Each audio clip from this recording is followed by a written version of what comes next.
Ladies and gentlemen, what is going on, folks? It is your boy right here, MMA Reloaded, and we are live for episode 43 of MMA Reloaded Real Talk, the realest show on MMA social media.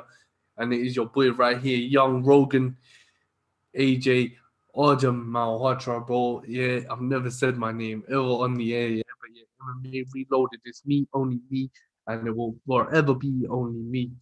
Folks, we are live, and I want to thank everyone for joining me yesterday, last night on MMA Reloaded, what was set to be episode 43, but it didn't turn out that way. Um, we were set to be joined by Rafi on Starts, but Mr. Starts was chilling at Ben Askren's house. So, folks, I have all the respect for Rafion, and I know we'll be rescheduled and we'll be smashing it out on the show very, very soon. So, folks, and folks, tonight we throw down for the first time another first here on MMA Reloaded. And I want to keep bringing you guys new and exciting podcasts, new exciting real talks. And the only way to talk real is to have a different point of view all the time, every show. So, folks, tonight we are joined by the Colombian warrior, 11-3 as a pro. He will fight, folks, this Saturday night at UFC Vegas 19 against Gerald Gordon. He is the one and only Danny Chavez. Now, folks, if you remember, Danny Chavez made his debut last year in August, 2020 August, folks, and defeated TJ Brown. And also, folks, last night we are coming off a spectacular UFC 258. A UFC 258, folks, which in my opinion, and in a lot of other people's opinions, you know, really cemented the actual respect for Kamaru Usman. Of course, there is no excuse why respect should not be put on Kamaru Usman's name in the first place. But last night and after last night, respect was put on his name, and I couldn't be more happier to watch that fight and witness that event. Also, folks, respect to Anthony Hernandez. Boy, oh boy, oh boy. Man, if you want to know my reaction to that fight, folks, just look at MMA Reloaded on the story on Instagram, man. I was marking the fuck out. I marked the fuck out, yeah. As soon as Anthony Hernandez uh, submitted Rodolfo Vieira, I was like, mother fuck. I was off my nut, yeah, folks. And then, of course, folks, great performance by Kelvin Gastelum. Counteracted the aggression of Ian Heinisch and really just grinded him out. Excellent wrestling, uses kicks well, bursted inside the pocket when he needed to. Stayed outside the range and timed his shots, waited for Heinisch to come to him at points. And then, folks, also Ricky Simone. Man, I tell you right now, yeah, folks, and I'll probably be the first one to say it, or you might have heard it before, but Ricky Simone will go down as a future UFC world champion. Ain't no doubt about that. He will go down as a future UFC champion, and I will put money on that shit right now. Yeah, Ricky Simone, future UFC world champion. I, you can bet that shit. And this man right here, Danny Chavez, only 33 years old, 14 pro fights. Folks, and I guarantee you right now, man, all the potential in the world to be a UFC champ. I can't wait to join for him to join us, folks, in the next 20 minutes. Of course, though, we got to do the particulars. So keep your videos on, keep locked, keep tuned, and enjoy that MMA Reloaded logo while I do this thing, all right?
Welcome back, folks.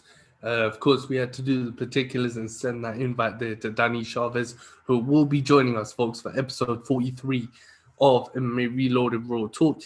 Yesterday, folks, as I mentioned earlier, would have been episode 43, but instead was another edition, folks, of MMA Reloaded on the mic, episode 5. So go check that out, folks. Definitely, it was great. It's always great to talk to you fans one-on-one. You know what I mean? That's why I do what I do, because I want to get through to the real fans. And I want to teach casual fans that this and this and this and this and this is not the way it is. I want and I preach to the real fans. This is a page for real fans, and this will always be a page for real fans. No doubt about that. So, folks, whilst we wait for Danny Chavez, of course, last night, folks, Kamaru Usman, boy, you can't fault a guy like Kamaru Usman. And I was just about to post it, folks, on MMA Reloaded on Instagram, but you can't fault him. You can't, honestly. A 16-fight win streak, yeah. He's 13-0 in the UFC. 3 title defenses, and I do believe that Kamaru Usman versus Jorge Masvidal rematch is on the cards. I don't really see it going anywhere else or anywhere else. If you want, I think you could do. I know Stephen Wonderboy Thompson called out Kamaru Usman, but I don't think Wonderboy. I think one more fight for Wonderboy, and then he's there. But he needs to fight someone real legit. He needs to fight Michael Chiesa.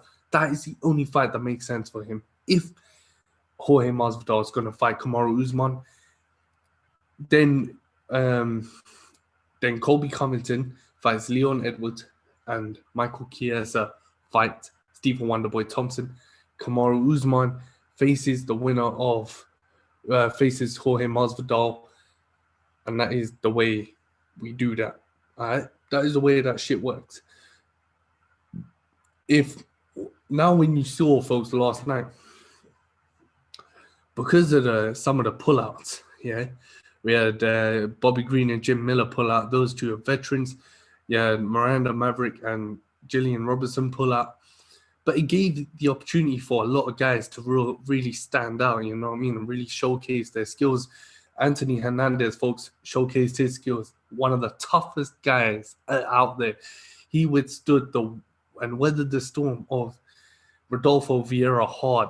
You know what I mean? Rodolfo came out like an animal, yeah, right at the beginning of the fight. Took Anthony Hernandez down and tried to just beat his ass on the ground. But little did he know, Anthony Hernandez is a legit submission artist.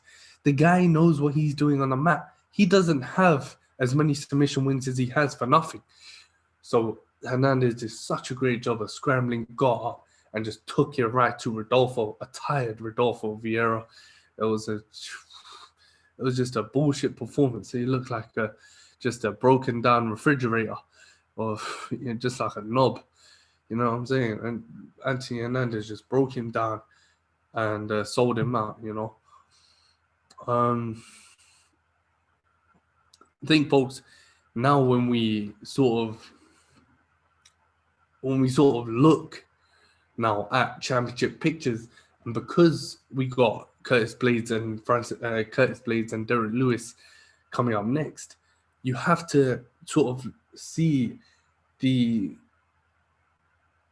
how that's going to change the juxtaposition, the dynamic of the heavyweight championship picture. Curtis Blades and Derek Lewis, folks, we will be starting the breakdown for that event tomorrow night. Tomorrow, all day, every day, man. UFC, we got the breakdown covered, MMA Reloaded. But yeah, folks, it's fight week once again, and we're just coming off fight night. A lot of people are getting, a lot of people are tired, but you know what I mean? The UFC will keep you awake with fight nights, bro. Fight weeks. So, Curtis Blades, Francis Ngannou, yeah, folks. Curtis Blades and Derek Lewis up next. Derek Lewis already fought Daniel Cormier once before, folks, for the UFC heavyweight championship, but in my opinion, wasn't the fairest shot ever. He got humped. Daniel Cormier literally stood on top of Derek Lewis for 5 rounds. Then you had Curtis Blades, who hasn't really got a championship shot, and I feel like he deserved a championship shot.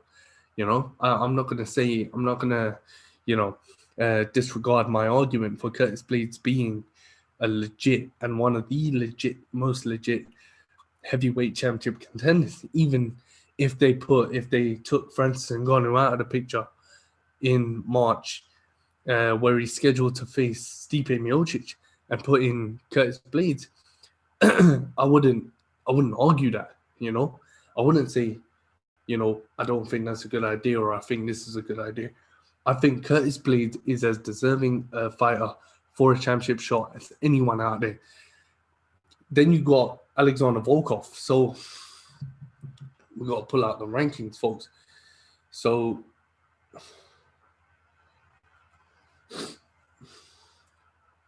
let's just pull this here. All right, let's have a look. So when you look at the heavyweights here, folks, you got Curtis Blades versus Derek Lewis. You got Jairzinho Rozenstruik versus Cyril Gane versus Cyril Gane, who is number 7 in the ranks, and Jairzinho is number 3. So then you got Volkov, who beat Alistair Overeem, which will be probably Overeem's last ride. So who do you put Volkov against, bro? If Miocic is going up against Ngannou, Blades against Derek Lewis, Jairzinho against Cyril Gane, who do you put Volkov against? I would, bro. This is the thing here with John Jones moving to heavyweight. Is now that that heavyweight picture becomes a lot more dynamic. It is one of those things that really will jump out, you know, to you. It really jumps out to you now that John Jones is in the picture. It's really jumped out to me. So it has been confirmed that John Jones will meet the winner of Stipe Miocic and Francis Ngannou for the heavyweight championship. But why not give him a tune-up fight? Why not give him Alexander Volkov as a tune-up fight? You know, bro, you can't really. The thing is, and this is how strongly I felt about the lightweight championship picture also. When Michael Chandler got brought into the picture, they sort of discounted the rest of the guys that had been working their asses off for championship shots. And then literally as soon as Michael Johnson beats Dan Hooker, the UFC straight away has put him into that championship picture. And that's what they did to John Jones. So what they done to John Jones was, this is John Jones. No doubt about it, the greatest modern day mixed martial artist of all time, ever. Yeah? Maybe even ever. Maybe even surpasses Anderson Silva as the greatest. But my point is here, folks, is that even though John Jones is who he is, he still had the problems he's had. He's still taken as much time off the sport as he's taken. And you still got Alexander Volkov waiting there for a big fight after his win over Overeem. And I would say give him John Jones. I would say Alexander Volkov, John Jones' debut, Volkov, wanting to continue his momentum and get another big win. I would say that's perfect. And I would love for John Jones to get a tune-up fight. So we as fans can see, holy shit, this is how John Jones looks at heavyweight? Hell yeah. Or, Volkov's legit. Or shit, John Jones just lost his first fight in 20 fights. Or something like that, you know. I think the winner of Derek Lewis and Curtis Blades, folks, is going to change the heavyweight division very, very, very big. On a very big scale. Definitely. If it doesn't change the heavyweight division, I don't know what the fuck is going to change. But I believe that Derek Lewis versus Curtis Blades will produce the next number one contender for the UFC heavyweight championship. For the UFC lightweight title, folks, you know what my thoughts are on that. For the UFC welterweight championship, you know what my thoughts are on that. And we are still waiting for Danny Chavez, folks, another 5 minutes. And Danny Chavez is going to be on the show. So, folks, what we got last night from Danny Chavez. Well, he's coming through. He's coming through.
Sorry about that, folks. Just a little mix-up there with Danny Chavez. So hopefully, folks, now Danny Chavez is ready to come on the show, and he's just come back from training, just come back from the therapeutic sessions. So yeah, man, let's get it underway, folks. We'll be back when Danny Chavez is ready and waiting, folks. Please keep locked, though. Keep locked for sure.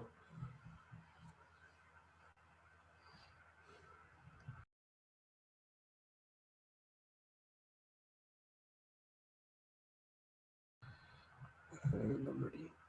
Folks, ladies and gentlemen, welcome. Danny Chavez.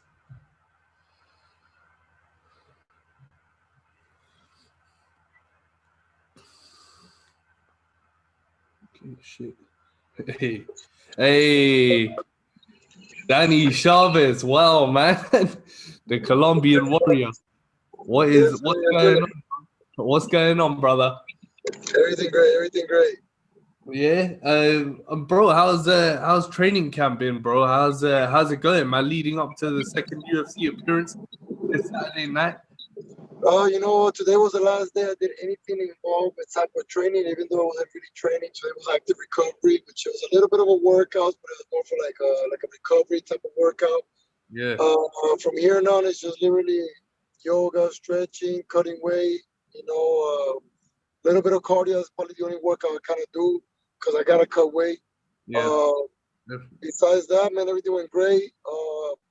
I'll say, no injuries, thank God. It's one of the main things we always, as fighters, look forward to, like not to be injured. And Yeah. the weight cut looking good, so I'm really, really happy. I don't hate, I hate cutting hard weight.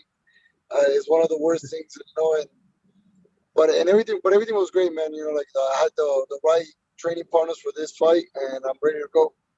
Hey man, usually when you're leading up to a fight, bro, you personally, do you usually see yourself cutting a lot of weight, or how much do you walk around at usually, bro? In general, Well, I walk around 167, 170 pounds regularly. not bad, not bad. When as I'm just training regularly, I'll be like 165. Then from there on is when I really as I get closer to a fight, like around a week and a half to 2 weeks before the fight, I try to get to 160.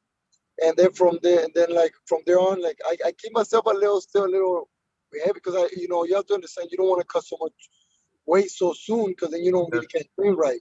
yep, So this is the week that my body's gonna get beat up a little bit with a weight cut, but I normally cut 14 pounds. I don't cut that much. You nice. know, you will call it 24 in total if we look at it how I was like about a month ago.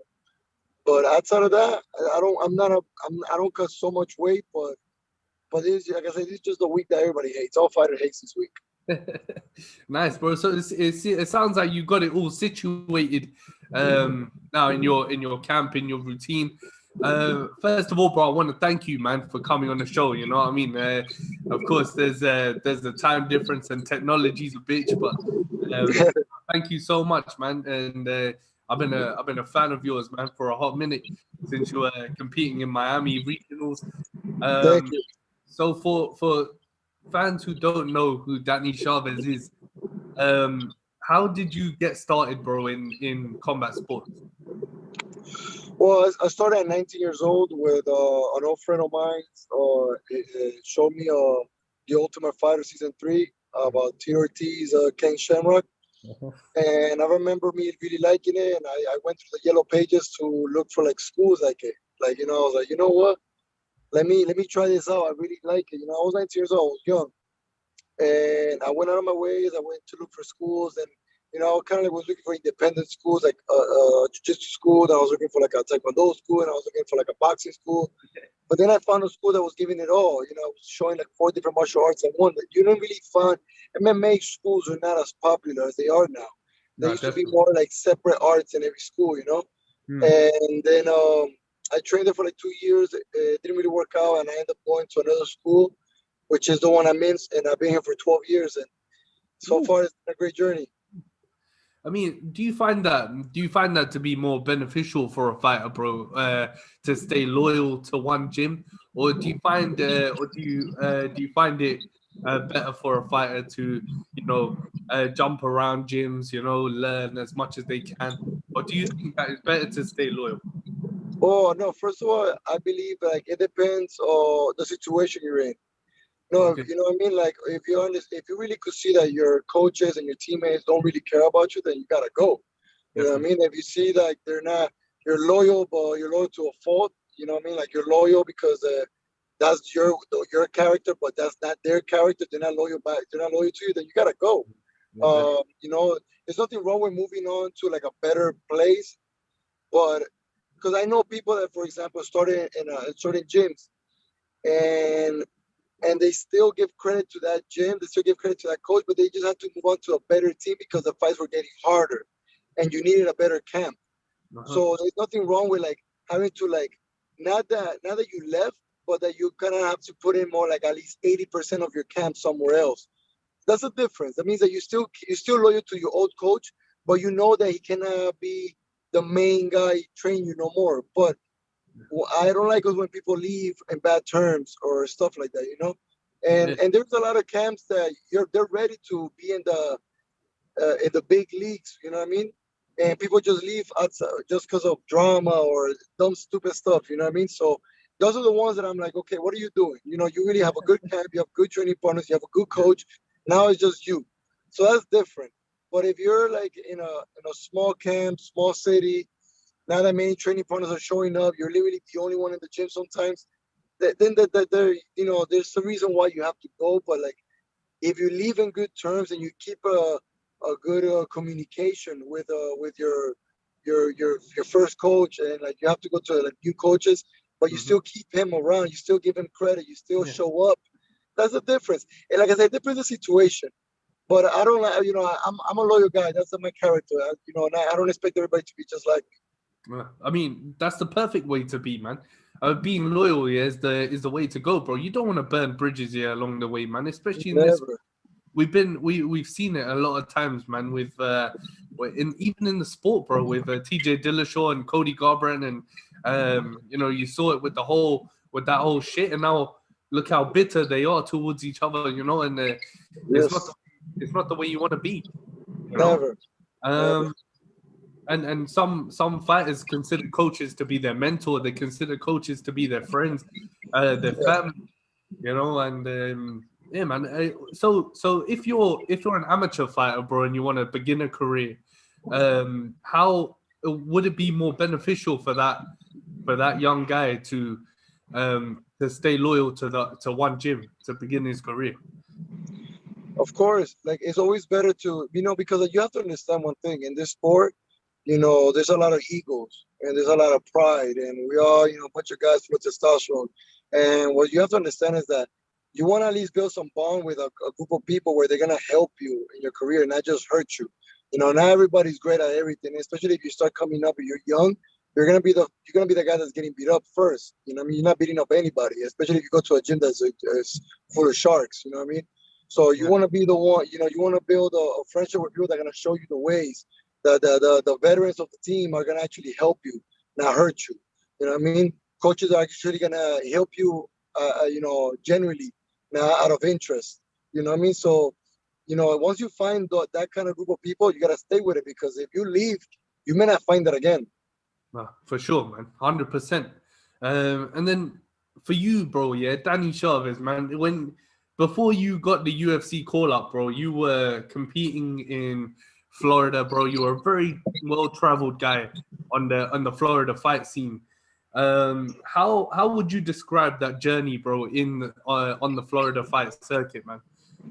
Well, I feel like it was an up and down journey. It had more ups and downs, of course. It did. I had more success than I had failures in it. Yeah, But I had to fight the toughest guys in Florida. But Florida is full of great talent. If everybody knows it, Florida has a lot of great gyms, and we're representing hardcore. And what happened is like, I didn't really travel around and went to like the states that had like, don't want to insult anybody, but there's some states that don't have as much talent as others, and some yeah, people like to travel to go out there and get easy fights. You know what I mean? I don't do that. I fought the best competition right here in South Florida, and it helped me to be ready for once I got into the UFC. I was gonna be well experienced, so that helped me. But there's yeah. a lot of people that didn't go that way. A lot of people actually went it went the wrong way. They fought a lot of the toughest guys, and they were just as talented, but they lost those fights, and the record got hurt. Hmm. So Hmm. I was blessed with having still like a great record. I kept a good record. I didn't have that many losses, and it helped me to, you know, remember I'm Colombian, and I'm in Miami, and there's nothing but Latin people over here. So it helps me a lot. Hispanics over here, you know what I mean? So it Yeah. helps me a lot to fight in Miami. It helped me a lot to build a name and build like a big fan base, and I think all of that together it helped me to get where I'm at. Oh, hell yeah, man. And I think fans don't realize that you fought a lot of tough guys, a lot of guys that they know now. Yeah, you fought them way back when, like Jason Suarez. You fought Yes, him, sir. and now he's a champion. And you fought John De Jesus. He's a Yes. veteran, man. Now a Bellator. So fans don't realize that you've had a real bad come up here, and coming up in the UFC. Yes, And sir. in my opinion, that's what I love, man. That's what I respect always. Yeah, I hate these guys, man, that just jump in the UFC over Twitter or talk shit. You did it the right way, bro. Um, so and and how did you feel when you got the call from the UFC? When they asked you, "Hey, Danny, we want you to make your debut in August." How did that feel to you, man? To be honest, I didn't believe it, and it was crazy how I just couldn't believe it. Like when I say I couldn't believe it, it's not that I wasn't like I still wasn't happy. Like it was weird. Like I still didn't believe it until I signed the papers. But I guess because I had two times in my career where they tell me, Danny, you win this fight, you go to the UFC, and I lost it. Or I had a fight that would be like, if you win this fight by knockout, you guaranteed the UFC, and I won, and I didn't make it. So he's like, meet me in the office. So I went to the office. I only told like my student, one of my students. I told him. I didn't really tell that many people. I guess I didn't want to jinx it, something like that. I'm a little Mm. superstitious. So I went to the office and I see a bunch of papers ready for me to sign. And as I was signing is when it started becoming real. All And right. when I was done signing, putting initials, dates, signatures, my name, uh, as soon as I was done, they're like, "All right, welcome to the UFC. You have a 4-5 deal contract, and now you could call yourself a UFC fighter." And that's when I was like, "Okay, this is real." But but to be honest, I always say it's the most real moment to me. Like I really felt it. Like I said, "Okay, I'm in the UFC." Mm. It's when Bruce Buffer said my name. When Wow. Bruce Buffer turned around and he pointed at me and he said my name, the Colombian warrior Danny Chavez, that right there, I was like, oh, I'm in the octagon. This is it. You know what I mean? It was crazy. That was the most real moment to me out of the whole entire journey when Bruce Buffer said my name. If there's a story, man, to tell your grandkids, that is the one, bro. Bruce Buffer said my Yes, name. sir. Um, bro, they say, yeah, in this sport, yeah, is 80% mental, 20% physical. Yeah. How important is it, bro, for a fighter to stay mentally strong? Yeah, before a fight, leading into a fight, coming off a loss, making your debut, whatever it may be. How important is it for a fighter to keep this strong?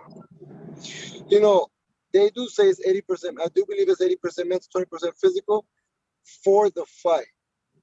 Before the fight, it's 80% physical, 20% mental. Hell yeah. You know what I mean? Like the preparation has to be physical. I don't care what anybody says. All right? Because if you say it like that, then people take it the wrong way. They start slacking in the gym and they think like, oh, as long as my mind is right, I'll win. No, your mind could be right, but if you go in there into a fight without training, your mind could be right, but then you tell your mind to do things and your body can't do it because body's not trained for it. You know what I mean? Yeah. So 80% of the fight is physical all the way to the last week. So the week of cutting weight, and then the fight is 80% mental. That is true. You got to keep yourself sharp, focused, and the most important thing is belief. If you don't believe in everything you train for, if you don't believe in yourself, you're not gonna get anywhere. I don't care how much my coaches believe in me. I don't care how much my friends, my teammates, my students. It don't matter how much anybody believes in me. If I don't believe in myself, I'm not gonna get anywhere. So yes, you have to keep yourself composed and keep your emotions in check because you cannot fight so emotional either. Because if you fight too emotional, then you don't have control of the fight yet. Yeah. So you gotta keep yourself in check. So yeah, as long as you keep yourself right and meditate, stretch, do some yoga. Um, you know, everybody has a different way of approaching a fight. I think of a certain thing. Some people are different, and I don't listen to music. In the locker room, people do because it gets them going. It doesn't get me going. To me, it's more like keeping myself calm and composed. That's just the way I do it. And you gotta find your way. And I think like the only way to find your way is through experience. Like as you keep fighting and you keep experiencing it, you really will find out that moment where you're like, okay, this is the way I come out to fight. This is when I'm a killer. This is the right way for me to come out and fight. And that's you gotta find that. And it took me a couple of fights, a couple of years. Nice, man. Yeah, 100%, bro. I mean, that's the thing, right? Is that when you're weight cutting, yeah, it becomes physical. When you're in the cage, it becomes physical. When you're working your routine in the gym, it becomes physical, bro. That's for sure. And let's touch on that for a second, bro. With weight cut, because that's one of the biggest issues in the sport today. Yeah. And it's so important for a fighter to get their weight routine right, to get their training right, the diet right. How do you feel when you see guys who like Bobby Green this Saturday night, or like Gillian Robertson, who, suffered illnesses because of weight cut, man, and they collapse, or we've even seen guys pass away from that. How do you feel when you see that, bro? And how important is weight cutting in your eyes? In Well, I think what happens is that a lot of people keep messing around with a lot of water weight, and I try not to do that. I try to keep it. I try to diet as much as I can. I think dieting is the key. You have to diet right. If you don't diet right, you're gonna hurt yourself. So I eat as healthy as I can. I keep myself light, and like I said, I'm trying to cut so much pounds the week of the fight. Like I only cut, like right now, I think I only gotta cut like 12. And I still got like 5 days compared to people that gotta cut like about 20, 20 something the week of the weigh. So I think like as you get older, it makes it harder for yourself too. We cannot take the same punishment that our bodies used to take when we were younger. yeah, So I think the most important thing is dieting the right way, maintaining your body. Like, I walk around. I'll be honest, you're gonna see me the week after the fight. I'll probably be at 175 because I'm gonna be eating bad. You know what I mean? I'm gonna go and have a feast of eating like bad stuff and reward myself for the victory. why But not? exactly, but when I'm already back to my normal size, which is 167, 170, I Yeah. like that. I used to walk around 175 and cut all the way up to 45. I don't do it Okay. anymore. I now walk around 65 to drop to 45. That's a 10-pound difference. That's a lot of weight that I didn't used to. So for me right now, it's easier and it's better than it was before. Definitely, man. No, it seems like uh, certain fighters have certain people they look up to, or they have a certain way they go about things, right? And as long as I think now with in the modern era, I think weight cutting has gotten a lot more advanced. You have a lot more technology, a lot more. You have all your nutritionist routines and all this stuff. So yeah, man. But it still hurts me when I see guys miss weight or fighters miss weight because, or cut silly. It's Well, you have to understand that there's a lot of people that no matter how much technology is out there, no matter how much information is out there, they don't take it. You know what I mean? They're stubborn, they're hard headed. So, I actually have a friend that doesn't like vegetables.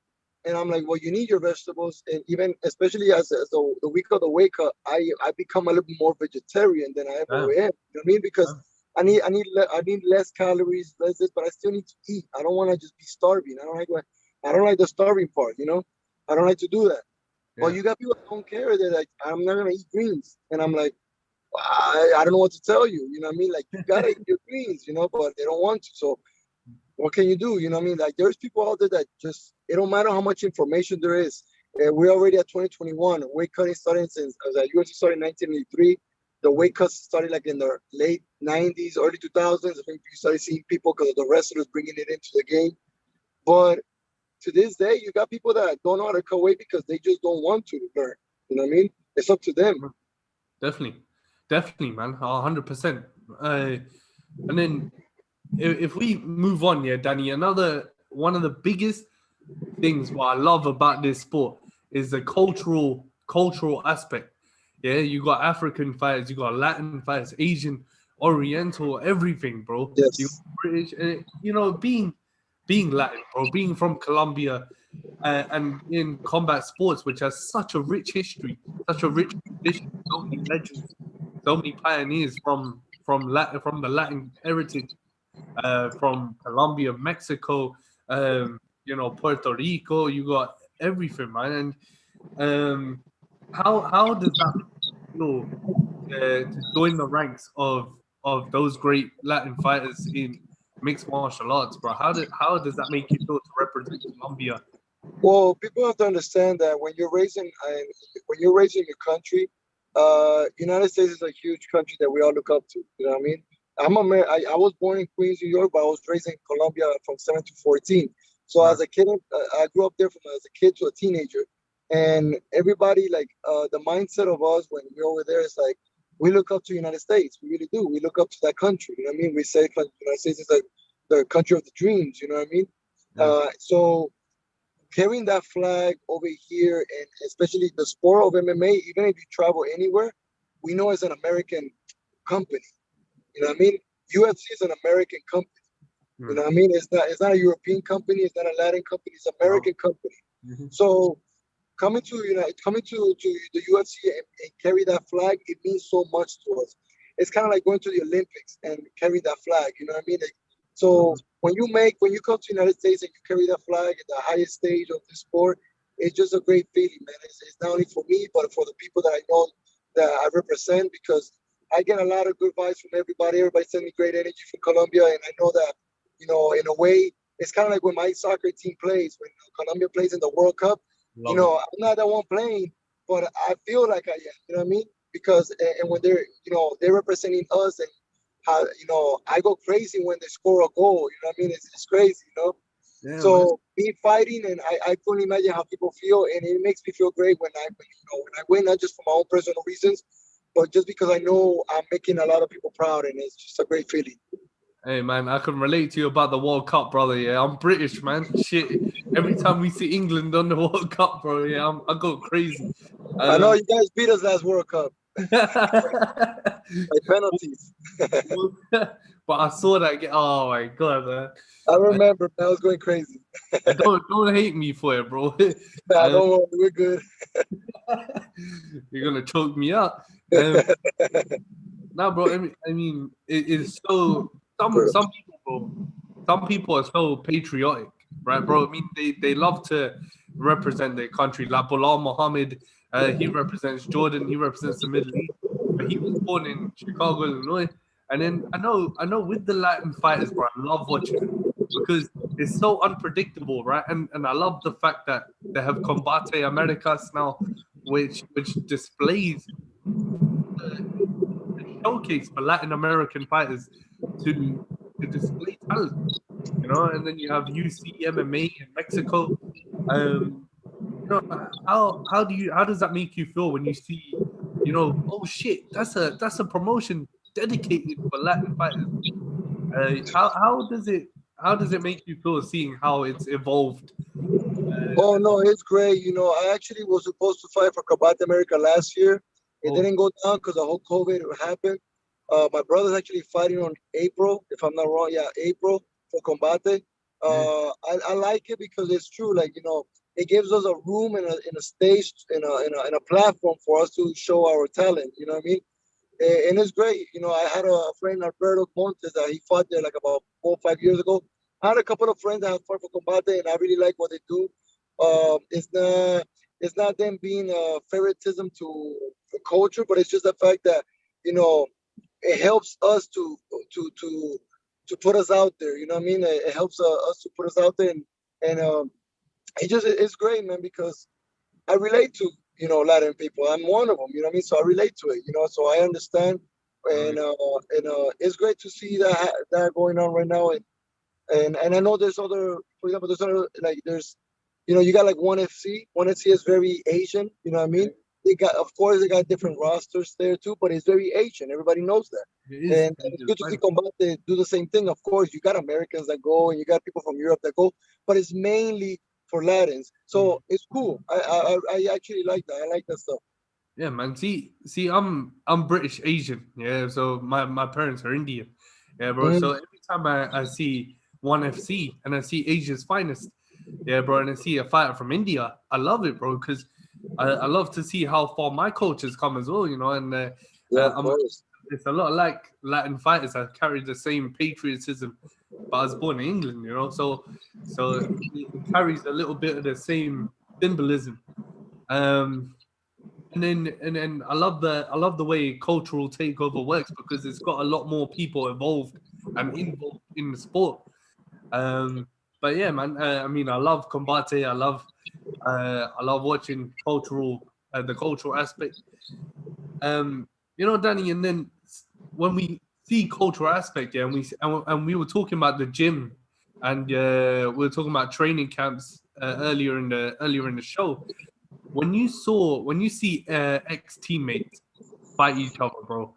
Um, how how does that make you feel? Like when you see a teammate going against another teammate or former teammates going against former teammates, how does that make you feel? Because I guess a championship is on the line, so you do it for a belt, or you do it because you want to better yourself, or there's bitterness or disrespect.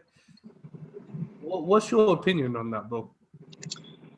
You know, if we're talking about like the yesterday's fight, that's a huge difference because I feel like even me, as if I was to be the champion, I think it would be selfish of me to make my teammate feel like some type of way so he can't fight for this belt. We all have this dream, man.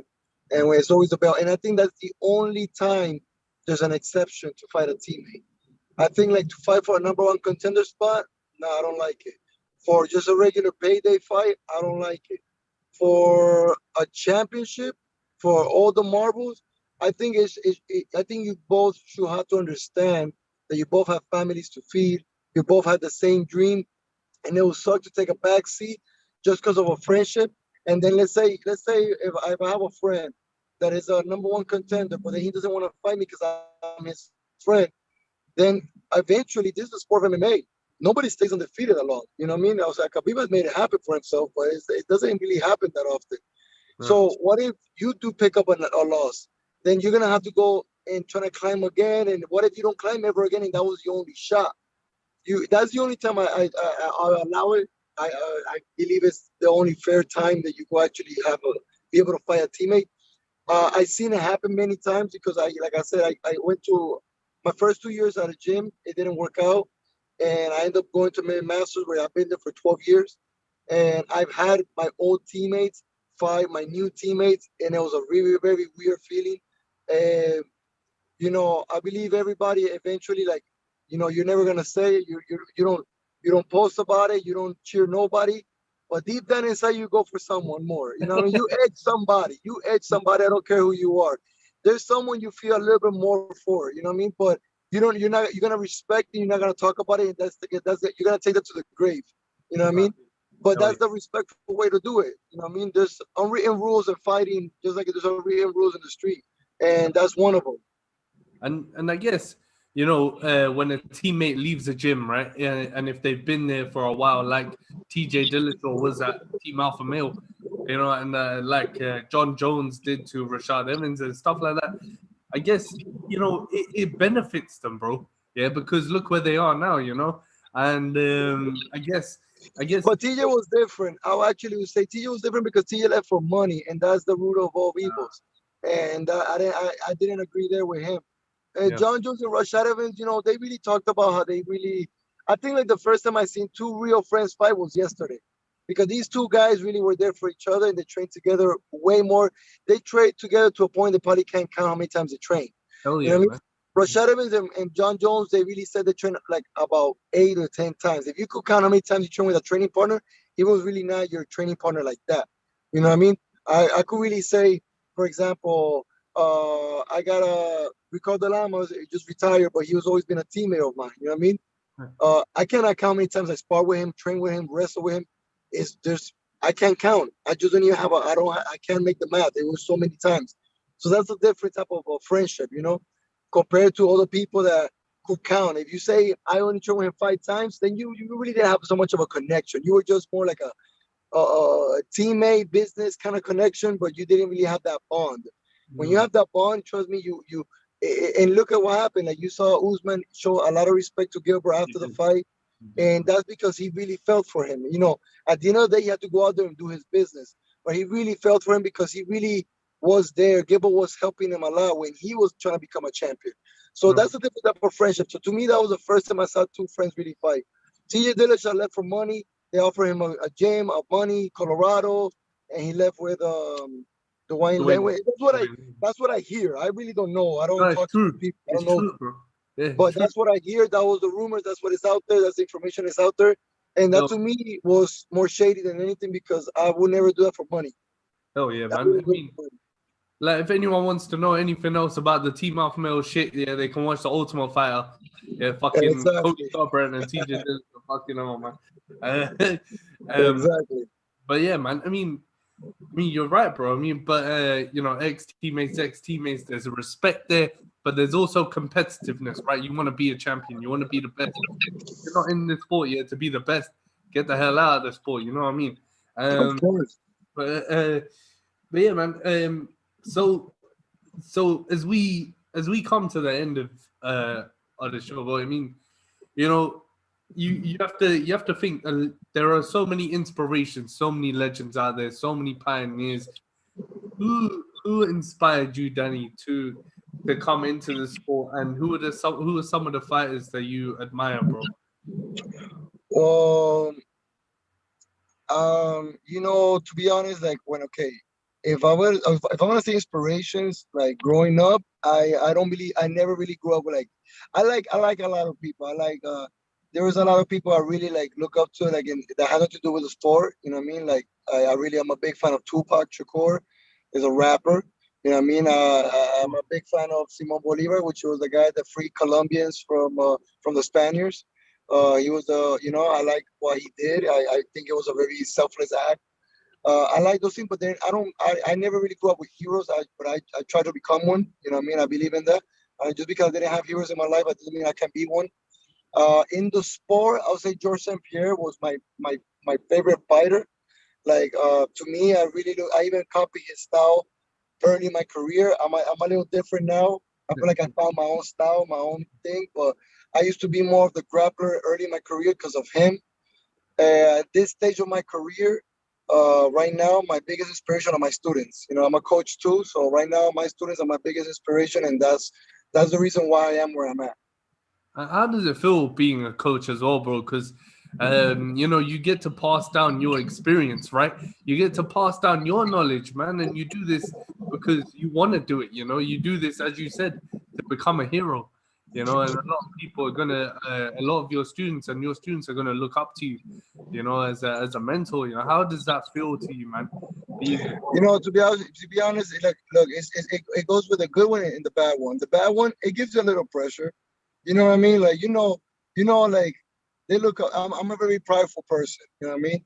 And by being very prideful, it makes me like I don't want to lose. You know what I mean? I just don't want to lose, especially when they're watching because they look up to me and it's just different for me. You know what I mean? I just cannot lose in front of them. You know what I mean? Uh, since it's kind of like saying like how you show them how to fight, you lose, and it's kind of like, oh, I guess I'm not saying that they don't say this, but it's like my coach doesn't really know what he's talking about.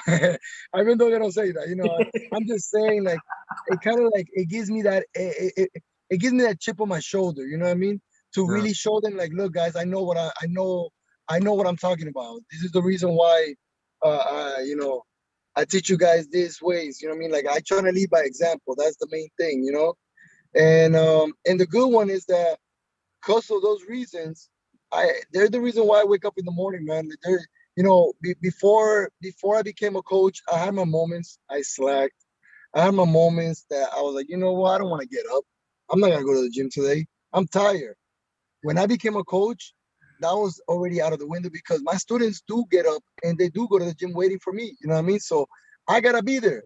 You know what I mean? I gotta be there because how am I gonna tell my guys to go and train hard to make it, and I'm not training hard? You know what I mean? How, like I said, leading by example was one of the best things it happened to me in my career because I feel like that's what pushed me to take it to the next level.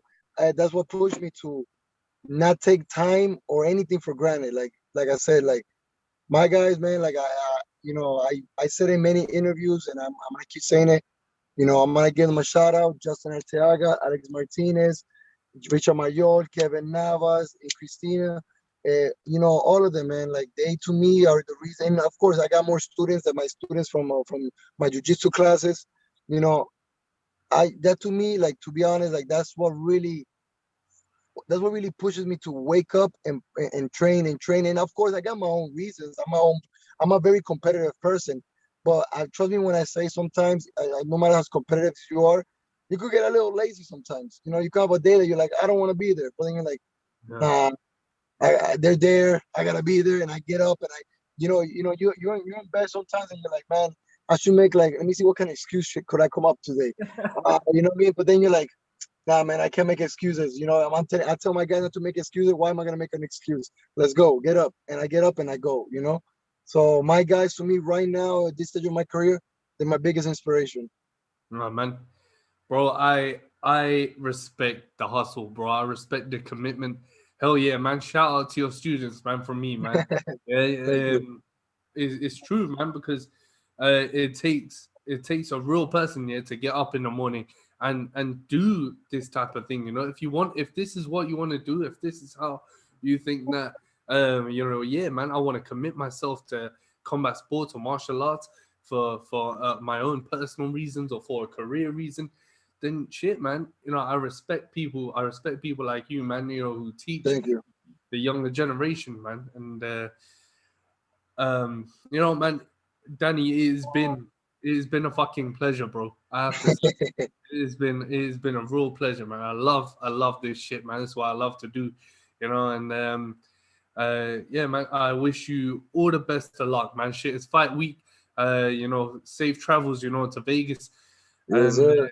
hell yeah, man. Go get that W, man. Shit, and That, that W is already mine, man. Like I always say, man, as long as I train hard, I have no doubts. I have nothing but confidence, and you know that's all I need to get in there and just have confidence. You know, thank you for the interview. I want to thank everybody that is gonna tune in and watch this interview. If it's live, you're watching it right now. I thank you very much. yeah. Anybody that send me positive energy, thank you very much. If you're not sending me positive energy, keep it to yourself. I don't need it. You know what I mean? I like love. I don't like fake love. You know, we live in an era that everybody's showing fake love, and I don't really like that. If you don't really rock with me, then just stay where you at. Don't be here. Don't try to reach out. I don't need that. I only want the people that are with me genuinely, just like I am with them. You know, like I said, you're 100 with me. I'm 100 with you. You know what I mean? That's how it goes. And I just want to thank everybody, my Colombians, Latin America, you know, everybody from anywhere, man. Not just Latin America and America, Americans, the Europeans, Asians, everybody. You know what I mean? Like I said, if you rock with me, I rock with you, and that's how it goes. You know what I mean? You got my back, I got your back. That's how it goes. You know what, man? Every interview I do, bro, I don't think of you as a guest, bro. I think of you as a friend. You know, and you know, down the road, you know, we become brothers from across the pond. You know, Hey, man. never know, man. I'll probably pass by England. We chill, man. Why not? Now, thank you so much, bro, and I wish you all the best of luck. Have a good night, man. I know you just come from training, bro, so you must be tired as hell. Yeah, But yeah. Nah, don't worry, man. Thank you very much. I appreciate the interview and thanks for all the good vibes, man. I appreciate it, man. I nah, can't do it without people putting me out there. You guys taking your time to interview me. I won't be able to be where I'm at. You know what I mean? And in the sense of like marketing and all that stuff, you guys are helping me out in a way. You know what I mean? So I appreciate it, guys. hell yeah, man. Danny Chavez, folks. That's my guy right there, man. Have a There good you night, go. bro. There you go. Thank you very much.